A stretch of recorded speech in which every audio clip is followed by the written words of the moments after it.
Oh, now I can see Kirby. I cannot see Kirby. I see Chris now, though, and Valerie. Well, I see you now. Okay, well. Mr. Holt, I like the Northern Lights. Yeah. Yeah, I'm trying to help my wife if she needs to walk through, but I don't know. I never do the backgrounds. I'm sorry. Stop messing.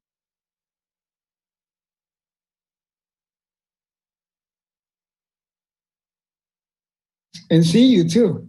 Oh, I just can't see you guys. Oh, I can see Marcos talking right now. Okay, well, let me keep on talking. Show grid video. Is that the one I'm supposed to be under? Show grid video. Yes. Yes. I just clicked on it. Okay, well, let's work as we go through here. Jay, are we live now? Yes, sir. We are good to go. Okay, wonderful. Thank you, everyone, for attending. This is Planning Commission Chairman Kirby Wells. I'd like to make clear for the record of this meeting, and it should be reflected in the minutes, that this Planning Commission meeting of January 7th, 2021 will be conducted pursuant to Governor Newsom's Executive Order N2920. The meeting will be held via teleconference, and Planning Commission members will participate via teleconference. Those locations are not listed on the agenda and are not accessible to the public.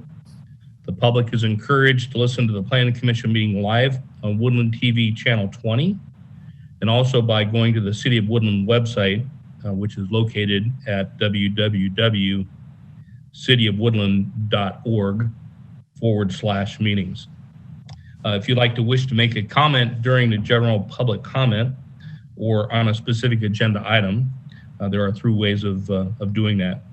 First, members of the public are invited to leave a voicemail message at 530-661-5900. All voicemail messages received by 6:30 p.m. today will be played during the Planning Commission meeting as part of the record at the appropriate time. Again, that number is 530-661-5900. Second, any member of the public watching the live stream who wishes to make a comment on an item as is being heard may submit an email to the following email address prior to public comment on that item. That email address is Planning Commission Meetings, no spaces. Again, Planning Commission Meetings at cityofwoodland.org. If you email, please include the agenda item in the subject line. Third, participate as we are now via Zoom. You will find a link to the Zoom webinar meeting in the Planning Commission agenda that is posted online. Click on the link to join the webinar. The webinar ID is listed on the web page as well. The webinar ID is 921-7009-5836. Or you may access Zoom via phone by dialing 669-900-6833 and then putting in the webinar ID, which again is 921-7009-5836. Please note, all comments are limited to no more than 3 minutes. This includes voicemail messages and email comments submitted to be read into the record. The email shall be read for no more than 3 minutes. This means that if it's a longer email, we may not be able to read the full content within those 3 minutes. Or if you have submitted both a voice message and email, we will only take one. Okay, at this time, I would like to have our Commission Secretary, Cindy, would appreciate if you would take roll call. And again, this is for the record, so please, each commissioner answer with an I. So make sure your mute is off so you can respond, and then remute once we're done with that. Cindy? Yes, thank you. Hello, good night, good evening, everybody. Okay. Commissioner Harris. Aye. Commissioner Holt. Aye, present. Commissioner Hurst. Present. Vice Chair Lizarraga. Present. Commissioner Lopez. Aye. And Chairperson Wells. Aye. Okay, we have a quorum. Thank you, Cindy. I'd like to now request that each member of the commission respond to these questions. And so I'll go down individually, and my question is to each commissioner, can you hear me well? Commissioner Harris? Yes. Thank you. Commissioner Holt? Yes. Thank you. Commissioner Hurst? Yes. Thank you, Valerie. Vice Chair Lizarraga? Yes, sir. And Commissioner Lopez? Yes. Okay, thank you. Does each member of the commission have a copy of the agenda for this meeting? Note again, the agenda is visible on the screen. And also, but I'll go through and ask each one of you individually. Commissioner Harris? Yes. Commissioner Holt? Yes. Commissioner Hurst? Yes. Vice Chair Lizarraga? Yes. And Commissioner Lopez? No, but I have the commission meeting in front of me. Cool. Thank you, Fred. Cindy, as commission secretary, have you posted the agenda at a location reasonably accessible to the public? Yes. Okay, thank you. The record should reflect that we have 6 commission members that are present for this teleconference and have indicated that they're able to hear the proceedings. At this time, I'm requesting that other city officials introduce themselves and their positions so that the record can reflect their attendance accordingly. Tonight we have myself, Cindy Norris, Principal Planner and Planning Commission Secretary, and Megan Meyer, Associate Planner, as well as Jay Kimura, who's assisting. He's with the Information Technology Division. Wonderful. And as always, we greatly appreciate not only the work that staff does, but what Jay does in the background, making sure that we can all make this work. So even tonight, he helped me solve a problem in this, so I really appreciate it. Now, as we go through the agenda, I would request that before speaking, you clearly identify yourself each time. For example, this is Commissioner Harris, etc. Let the individual speak, and please do not interrupt. I would also ask that to the greatest extent possible, everyone mute their phones or devices when not actively speaking so that we don't get unnecessary background noises. That would include cell phones, if possible. I'd also like now to advise all commission members and the commission secretary that any votes taken during this teleconference portion of the meeting must be taken by roll call. We'll now begin with the agenda. And I would like to ask Commissioner Harris if he would lead us in the Pledge of Allegiance. So if everybody else would mute their microphone and then follow Steve in the Pledge of Allegiance. I pledge allegiance to the flag of the United States of America and to the republic for which it stands, one nation under God, indivisible, with liberty and justice for all. Steve, thank you.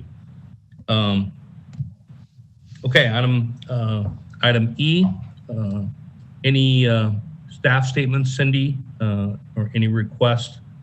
I will request that whether any member of the commission or staff wishes to make a statement or has unique request. I'll go alphabetically with roll call with myself, the chairman, last.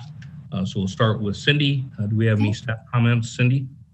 You know, I just wanted to notify the commission regarding the shelter up at East Beamer Way that they actually started accepting residents there on Monday. I think I heard that they had 46 individuals on Monday, and that ultimately they'll be able to accept up to 70 individuals in the near future, you know, in keeping with COVID. So that is really a significant milestone and has taken a lot of work to get to this point where we can actually begin accepting people. And there's a lot, Stephen Coyle actually was the individual who's really championed that and made it happen. So. Good, Cindy, thank you for that. Okay, now I'll go down, and so this would be anything that is not on our agenda that members would like to either request of staff or comments for items just not on the agenda that would be new. Commissioner Harris? Nothing at this time. Okay, thank you.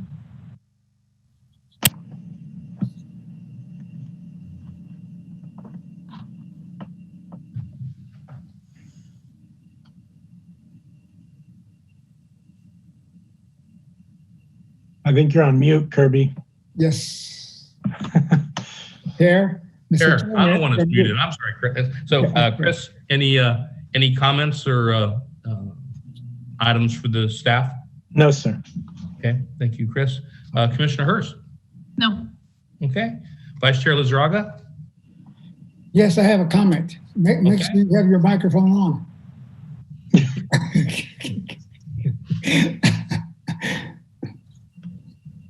Go ahead. No comment. That was my Okay. comment. Okay, good. Commissioner Lopez? No comment. Okay, thank you, Fred. And no comments for me. Any subcommittee reports? Chris, do we have any subcommittee reports on anything that you're working on? No, nothing now, sir. Okay. Commissioner Harris, anything on cannabis or technology park, anything like that? Nothing. Okay. Steve, thank you.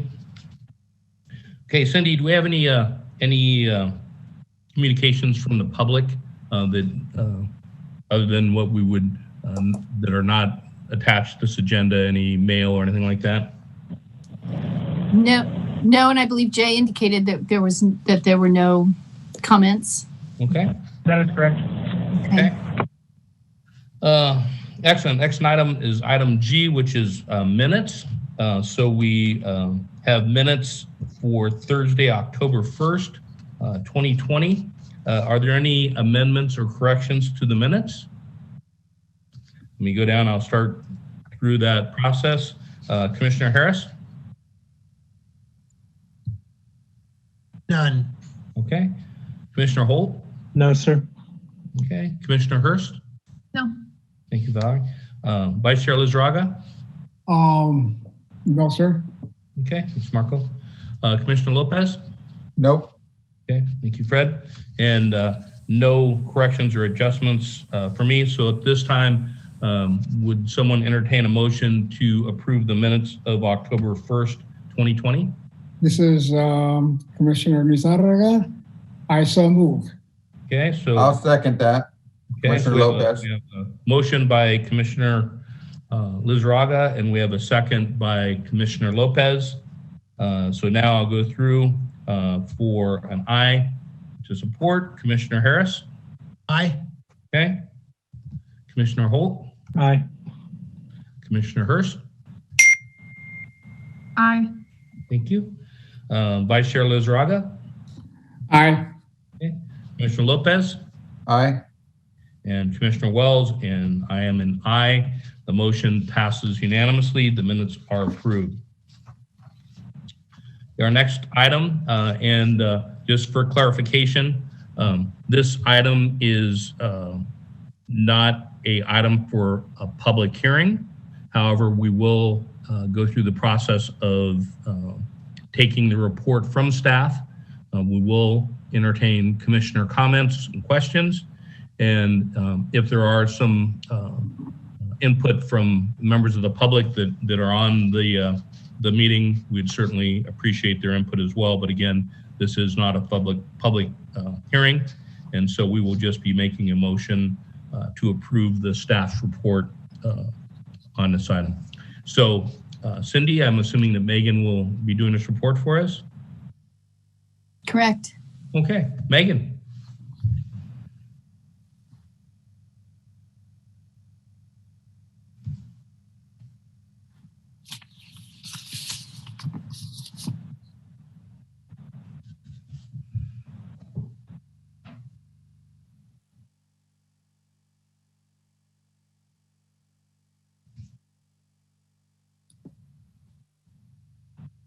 Good evening, Commissioners. Megan Meyer, Associate Planner. So the item before you tonight is a request by Richmond American Homes for site plan and design review for the proposed Harvest at Spring Lake, a residential project on approximately 21 acres within the R4 zone of Spring Lake Central planning area.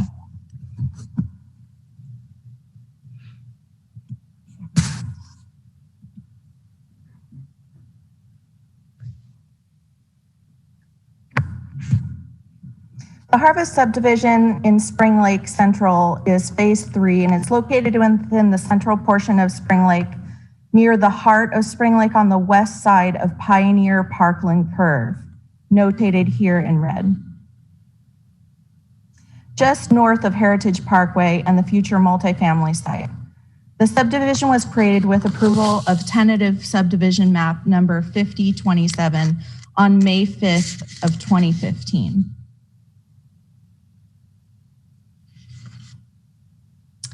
This map actually shows the build out currently underway in Spring Lake, and I thought you might find it interesting to see this, that these are one of the last few remaining lots in Spring Lake that are going through development process. So the blue indicates the lots that are entitled, and the green indicates under construction, and the red indicates completed. And you'll see that there's only really a few lots remaining in Spring Lake for development.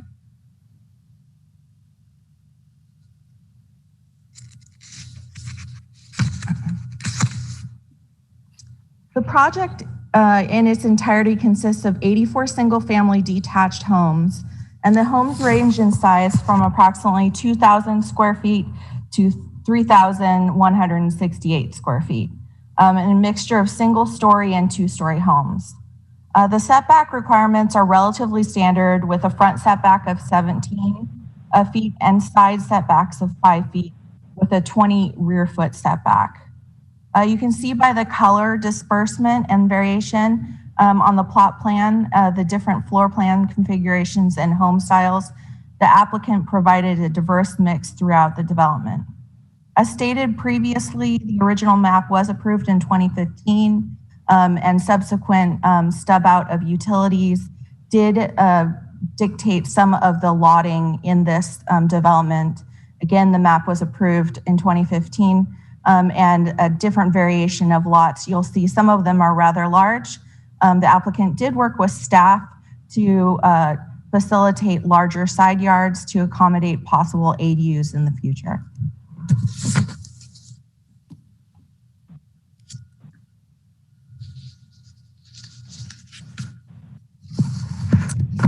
So the desired intent of the Spring Lake specific plan is to create a variety and interest along the street and to achieve architectural diversity within the residential neighborhoods. The Spring Lake design standard requires 16 to 20 elevations and 4 or 5 different floor plans. Through the Harvest development, you will see 4 different styles that include farmhouse, a Mediterranean Monterey style, transitional ranch style, and a transitional craftsman. The elevations, which I'll run through briefly, provide a variety of design styles, including variations and decorative elements and variations in proposed materials and colors. Richmond American, in its application, has proposed 4 floor plans and 4 architectural styles for a total of 16 elevations. I will be touching on key aspects of the 4 distinct architectural styles and other architectural elements that add to the character of the proposed development.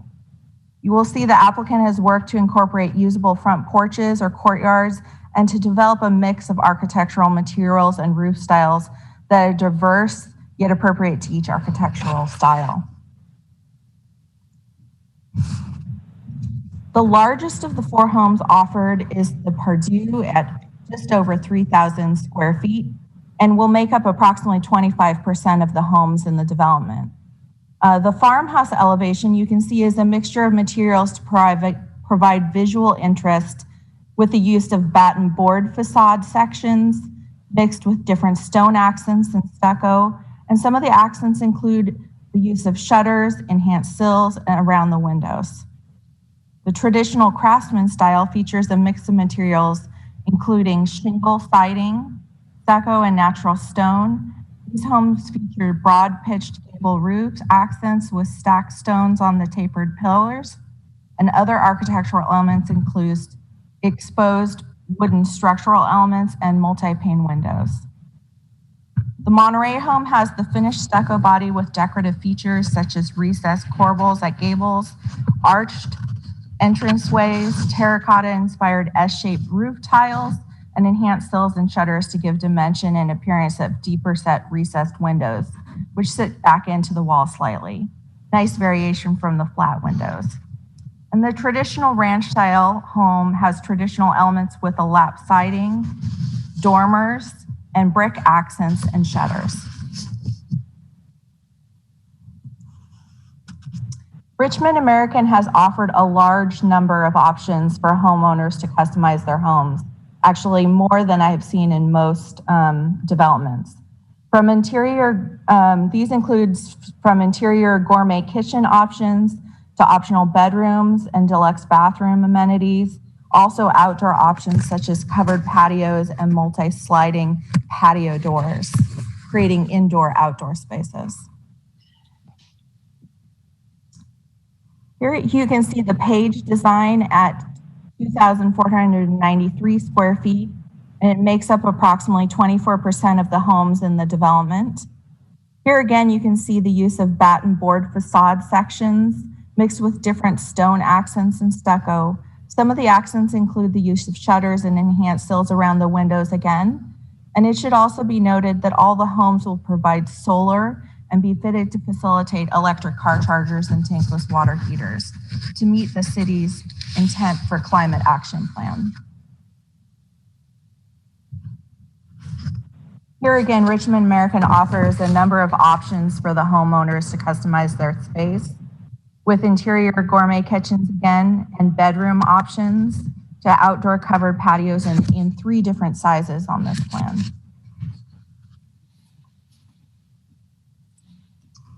The Delaney is also a medium-sized home coming in at approximately 2,289 square feet.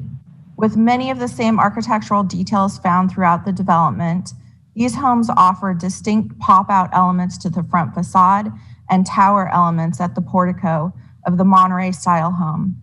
Other elements include arched doorways, shutters, stoneworks, and details at the dormers.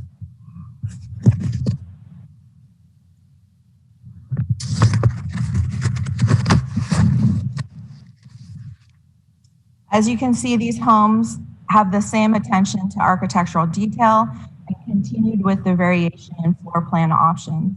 And the Delaney also offers a 3rd car garage option for bonus work and storage space.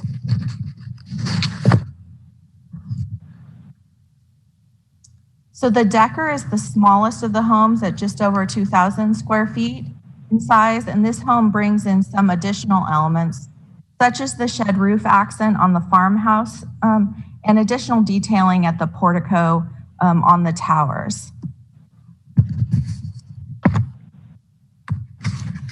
Should be noted that this home also has the 3rd car option. Although the Spring Lake specific plan does ask for 50% of all detached units to have usable front porches, with the remaining 50% to have prominent usable architectural features such as courtyards, balconies, or porticos, the development proposed to have 75% of the homes having a usable porch or courtyard, with the other 25% of the homes having a portico. This will make the development as designed substantially in compliance with the requirements, still providing a variety of designs and outdoor spaces within the development. The Spring Lake Design Standard 2.2.1b also requires flush garages to be used in a limited mix, no more than 40%, and shall be recessed a minimum of 2 feet from the front facade. The subdivision Decker design as proposed would have approximately 26% of the homes having garages that are flush with the main body of the home. And to offset the flatter facade, courtyards have been added to the Decker design, and additionally, architectural interest and articulation has been added to that design. You can see that here in the Deckers shown.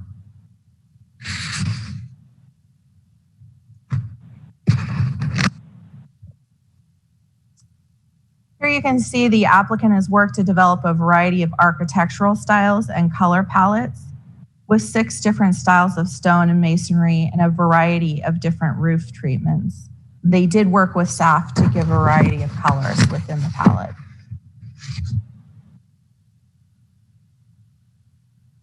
Additionally, here you can have an example of the landscape detailing that includes water-wise planting and large shade trees, courtyards and porches, and scored stamped front driveways and front dedicated walkways.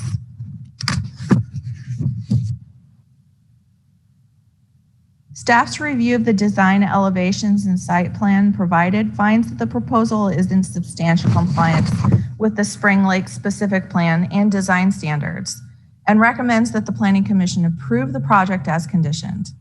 This concludes staff's presentation, and the applicant is also present this evening from Richmond American and may also wish to speak on behalf of the project. And I'm happy to answer any questions that the commissioners have. Megan, thank you very much for that. At this time, what I'd like to do is go down, bring us back to the commissioner level and kind of go down our list of commissioners for any questions or clarifications. And then at the end of the, before we wrap everything up, I'll come back for any additional comments that individuals may have. So you'll have a second bite of the apple, if you will. So let me start with Commissioner Harris. Steve, any questions for staff? I have no questions for staff. Okay, Steve, thank you. Commissioner Holt. I do have a few. Are we going to do questions of the applicant later if the applicant wishes to speak, or should I try to do those now as well? Let's go ahead and handle those as you go along, get them taken care of. So apply it as you desire to the applicant, representative, or to staff. Okay. All right, I'll do them all now. So the first one is for staff, I believe. Megan, I noticed on the site plan we have some pretty significant bulb outs at most of the intersections. Are those driven by traffic standards? Is that driven by the Spring Lake specific plan, or is that a desire by the applicant to provide more walkable streets? It's usually at the request of staff and traffic engineering for traffic calming. Okay, could you pull up, do you have the site plan available? Could you pull that up by chance? Let me see if I can go back to that.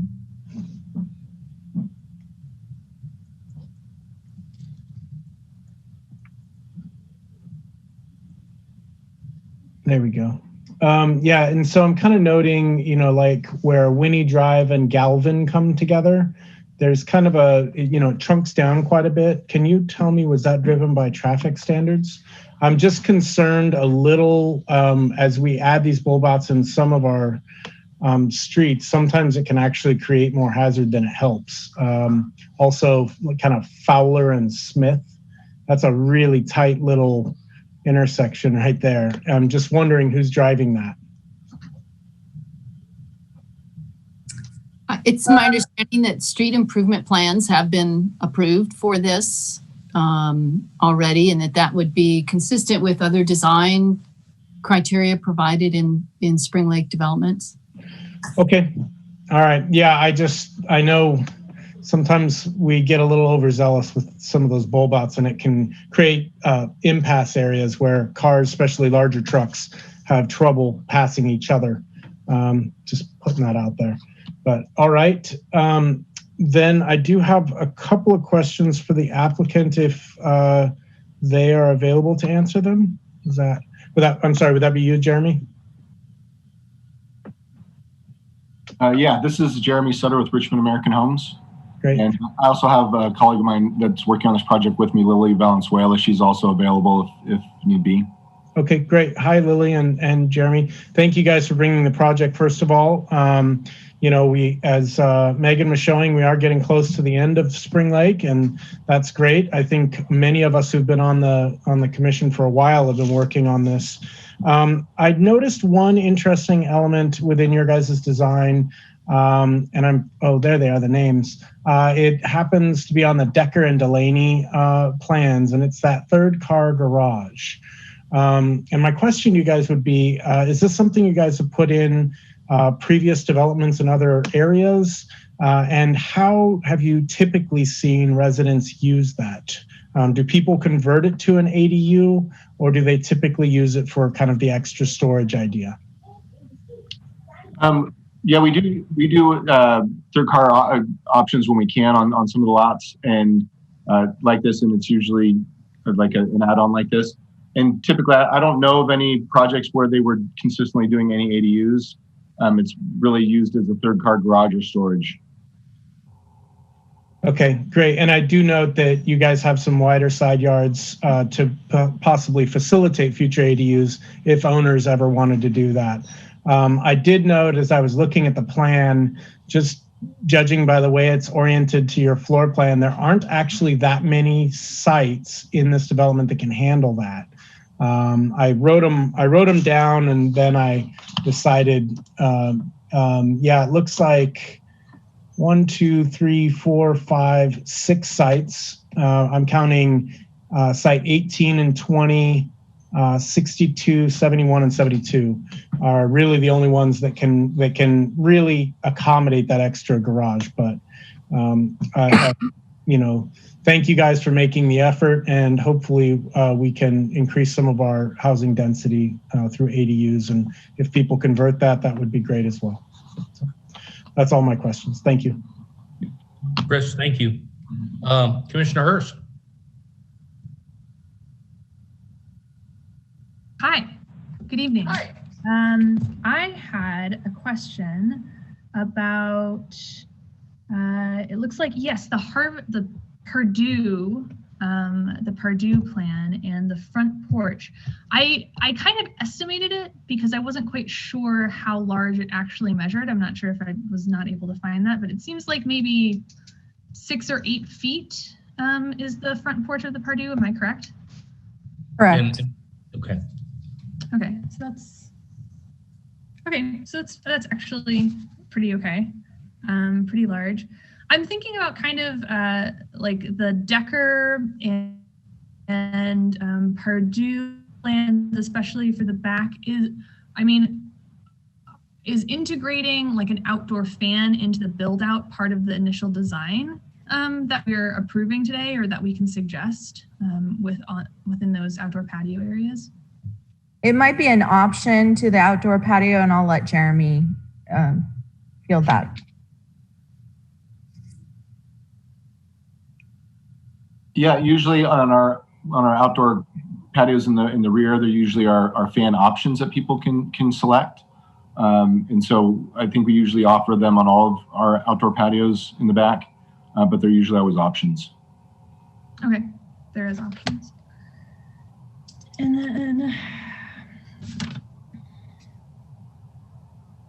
And then I did notice that you planned for at least a couple of the plots to have the option out like an extended family or possibly an extended, like another home on the property, a small house.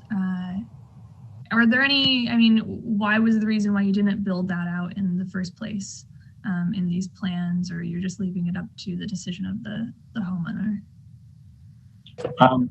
I'm sorry, you cut out a little bit. I think was a question that I think I got the question. I'll restate it just to make sure. You said that there's a few places where it's possible to put an extra dwelling, and you were wondering why we didn't incorporate that into the design. That's just not something that we've done in the past, and so that's something that's just not part of our business plan that we've done in previous projects, and it's not something we're real familiar with. And so we'd rather just try to allow that for the homeowners to come in and be able to get into the community. And if they see an opportunity to do that, they could do it themselves. And in that sense, it also creates a little bit more variety because they're going to come up with their own design and their own kind of way of doing it. So it's just not something we've done. And so we just didn't want to kind of go into that area, just not familiar with it. All my questions. Thank you. Okay, Valerie, thank you. Good questions. Vice Chair Lizraga.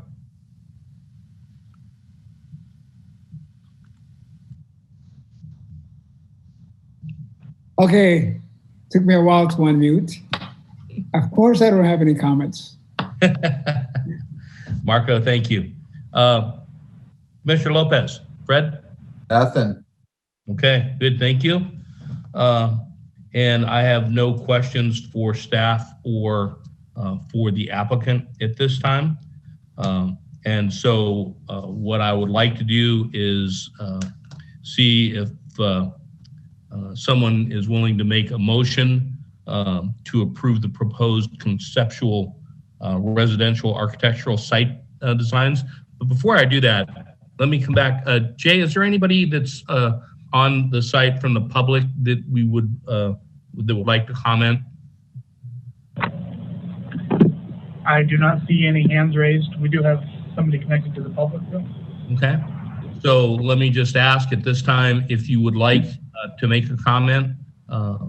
Again, limited to 3 minutes. We will certainly appreciate your input. And so Jay will instruct you how to do that. Raise your hand and Jay will recognize you.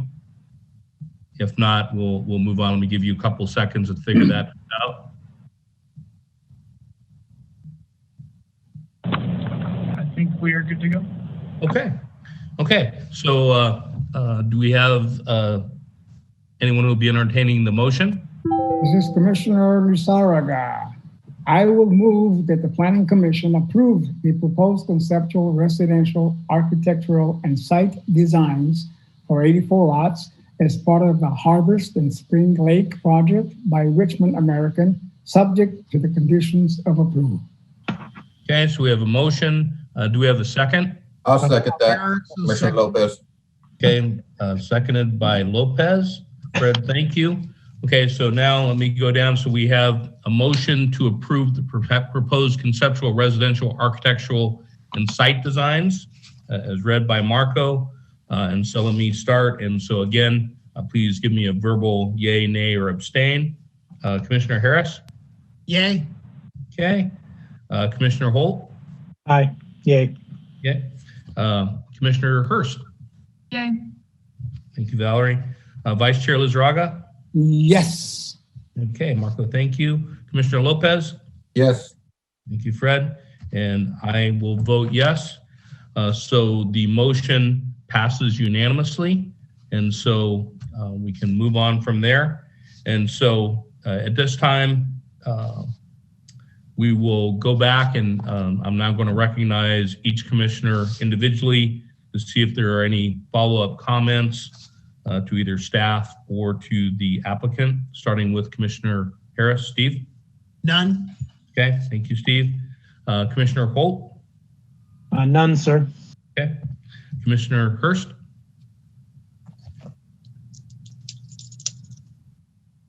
Valerie? I think she may be frozen. Oh, There's- Oh, there she is. there I you just unfroze. are. What was Okay. the question? Any additional comments to staff or to the applicant? No, not at this time. Okay, thank you, Valerie. Vice Chair Lizarraga? No, sir, I'm fine. Commissioner Lopez? None. Okay, and for me, I would just like to make a couple of quick comments.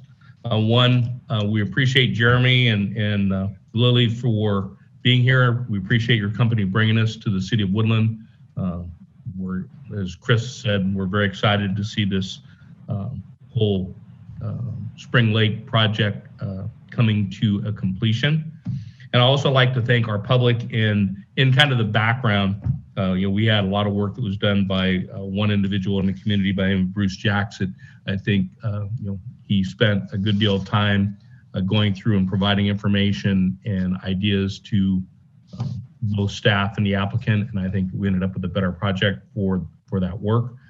Also, in the background, Commissioner Holt does a lot of work in getting these architectural pieces done in the background, and so the work that staff does, the work that Commissioner Holt provides for us, and what we see for the community, it's very nice to see government working that effectively. And of course, all of the commissioners that do all the work in preparation and in reviewing this work for the betterment of the community, greatly appreciated. So with that, do we have any a motion for adjournment?